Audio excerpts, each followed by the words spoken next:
he is reiterating what has been a consistent message from the U.S. government throughout this crisis, and that is that the U.S. wants to see de-escalation, that it does not want to see more escalation.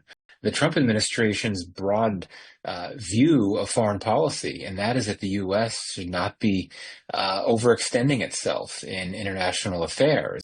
That would be a significant change from the first Trump administration, where we know that during the 2019 crisis, the Trump administration was heavily engaged. Several senior officials were working very closely, engaging with the Indian and Pakistani sides. If the crisis worsens, if the hostilities increase, then I would not be surprised if, despite what Vance says, that the U.S. would then become much more engaged. The U.S. does not have an interest in an escalation. It does not want there to be a conflict between India and Pakistan. Talk to us about JD Vance's interview to Fox, where he talked about U.S. not playing a role at this point between India and Pakistan and not getting into it, and hoping that this de-escalates soon and does not see it spiraling into a war. Your impression of what this really signals? Well, it's notable in that, on the one hand, he is reiterating what has been a consistent message from the U.S. government throughout this crisis, and that is that the U.S. wants to see de-escalation, that it does not want to see more escalation. But I think it is notable in that it is a bit of a contrast from the messaging we've heard from the State Department, which has been emphasizing not only de-escalation, but the fact that the U.S. has been engaged with the Indian and Pakistani governments. And, we've heard that the Secretary of State, Rubio, has been speaking to his counterparts in Islamabad and New Delhi several times over the course of the crisis. But I think on the whole, the read I have of what Vance said is that it really reflects the Trump administration's broad view of foreign policy, and that is that the U.S. should not be overextending itself in international affairs, and that it's happy to express its desire for India and Pakistan to de-escalate, but that the U.S. is not going to expend significant levels of bandwidth to try to get the two sides to de-escalate. And that would be a significant change from the first Trump administration, where we know that during the 2019 crisis, the Trump administration was heavily engaged. Several senior officials were working very closely, engaging with the Indian and Pakistani sides. So that is notable. It seems to be a bit of a change and suggests that the U.S. commitment to full-scale mediation may not be there as much as it was during the first Trump administration. But I would say this: if the crisis worsens, if the hostilities increase, then I would not be surprised if, despite what Vance says, that the U.S. would then become much more engaged. The U.S. does not have an interest in an escalation. It does not want there to be a conflict between India and Pakistan. Michael, as sitting here in Washington, how do you see third parties like, say, China or Russia responding to or influencing, the situation at this point, including the U.S., of course? Well, I mean, we know that there's a pretty strong international consensus in favor of de-escalation, but I think it's a fairly small number of countries that would be in a position to try to mediate this crisis. And certainly the U.S. would have to be a top candidate just because there is a precedent. I mean, we know that the U.S. has been active in mediation efforts in 2019 and also in 1999 during the Kargil crisis. Those are the two that come to mind. The U.S. has, of course, a very warm relationship with India and has a very good relationship with Pakistan as well. But I think that there might be more viable mediation candidates further afield. They would not, in my view, include China. There's been a lot of talk about the role that China could play, but I think that China's significance in this crisis lies more in the security realm than in the diplomatic realm. China, of course, is a significant supplier of arms to Pakistan.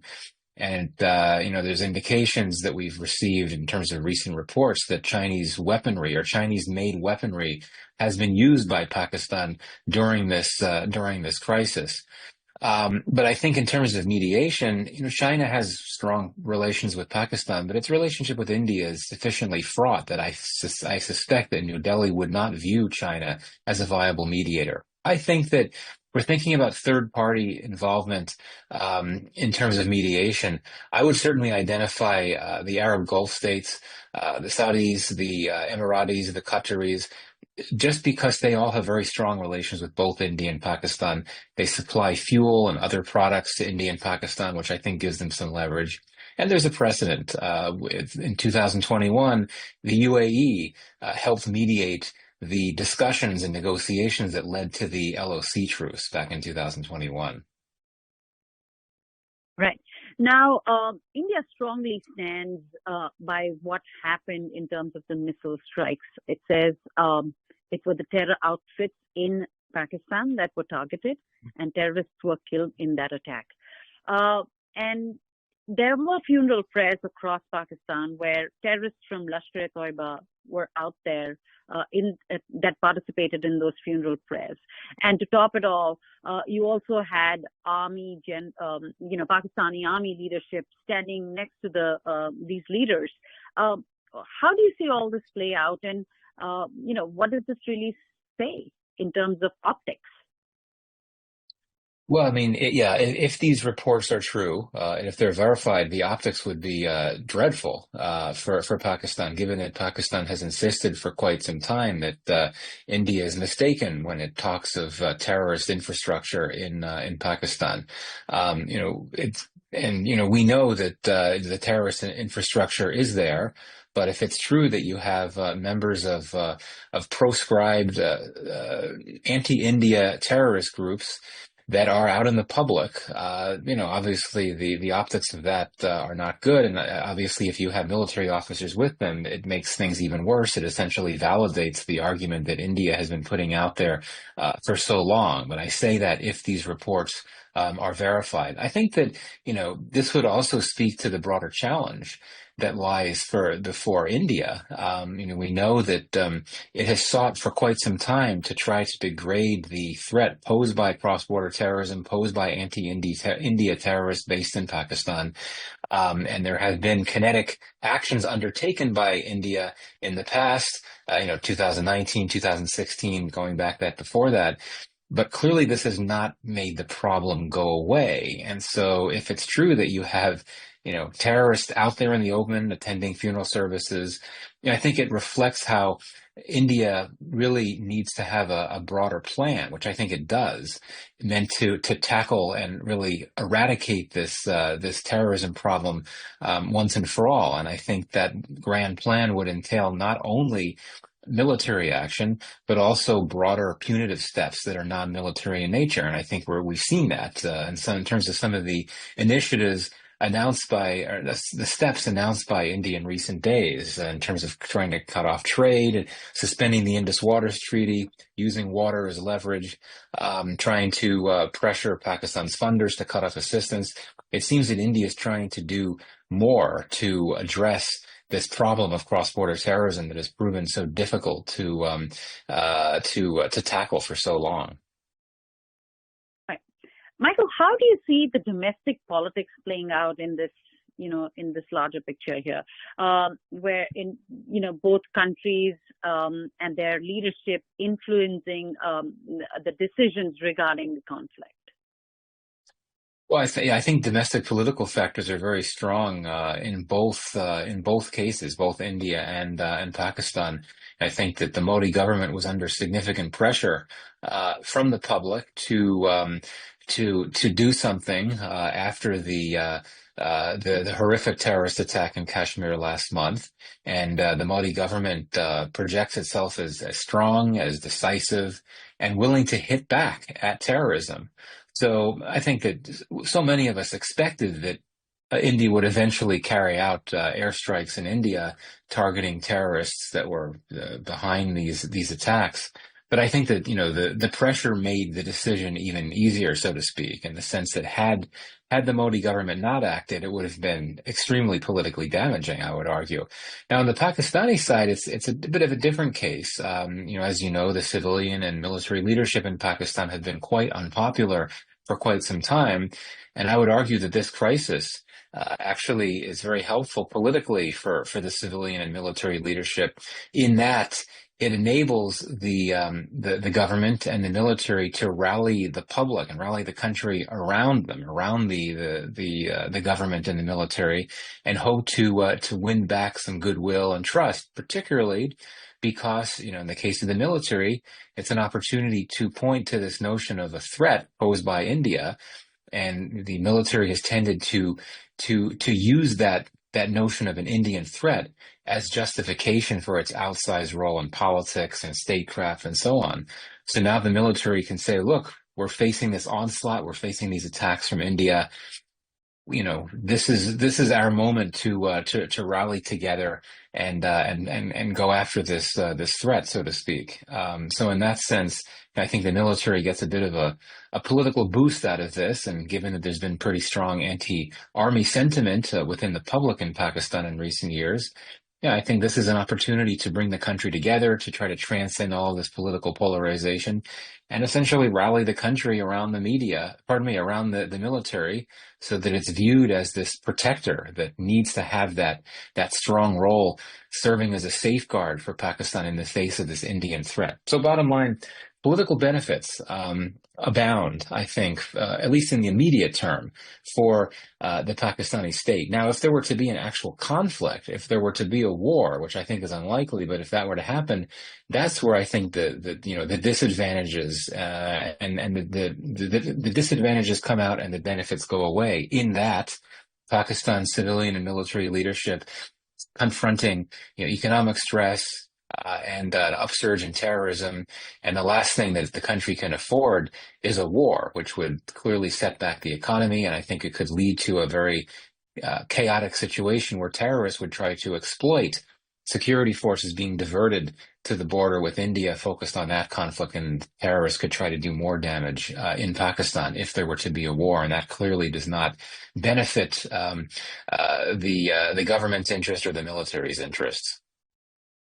Right. You briefly talked about, the consequences in terms of the economy. Let's just, dig a little deeper. What are the economic consequences of a prolonged tension between the two countries? Let's start with India and then go on to Pakistan. Well, I mean, I think that for India, the main concern would be how markets would respond, how markets would react. I mean, we know that markets don't react well to uncertainty and volatility, and obviously, there's nothing more, representative of a very volatile, unpredictable situation than this growing crisis between India and Pakistan. So I think that the market effects could be pretty significant for India. I think that at this point, for India at least, the economic impacts would not go beyond these concerns for markets. If we were actually going to go into a conflict, then it's a whole other story. But I think that India, I mean, just because generally speaking, its macroeconomy is in a very good position, growth has been strong. I think it can withstand these market pressures and market concerns, so long as we're not looking at an actual conflict. And in Pakistan? Yeah, Pakistan is different. Its economy is more vulnerable. Certainly, the market the market perceptions would not be good. That would not help Pakistan's economy overall. Pakistan's macroeconomy has stabilized a bit in recent months, with inflation having gone down and the currency performing better and foreign reserves in better shape. So there's a bit more strength there. Again, the situation changes if you were to have an actual war. But given what are inherent volatilities in Pakistan because of terrorism, the incidents of terrorism, and just the broader volatilities of the country with Baluchistan and all it has going there, and the restive nature of so much of the country, I think there's always going to be some investor jitters, even in the best of times, and for investors to see this very serious crisis between Pakistan and India, I think that could add to those jitters just a bit, especially if there are no indications that there's going to be a de-escalation anytime soon. I got it. My last question is, Michael, what is your impression on a realistic path to de-escalation in the short term? Well, I think that each side has to reach a point where they can claim victory for something and essentially at that point decide that they could call it a day. And I'm not sure if we're at that point yet. I think that India initially had thought that its airstrikes in Pakistan could qualify as that victory because the way they were depicted, these were very robust strikes that clearly targeted areas where some of the most potent anti-India terrorist groups have been based, including southern Punjab. Um, but I think because of the escalations that happened after that, I think that's become a bit moot. Now, Pakistan has relations over the last few days. I suspect that that idea might not be valid either. But it's just very difficult to know where things are going at this point. My sense is that with this is not going to turn into a war, and that within a few days or so, things will start to wind down.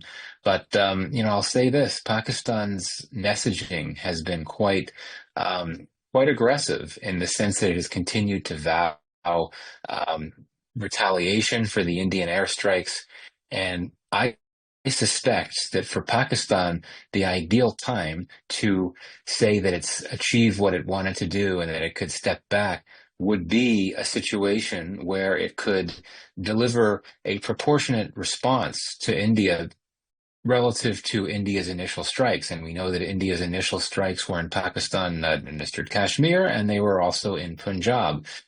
That suggests that Pakistan, which to this point, so far as I know, has only directed military activities in Kashmir, in India administered Kashmir, it might hope at some point soon to try to direct some of its military action in India more broadly.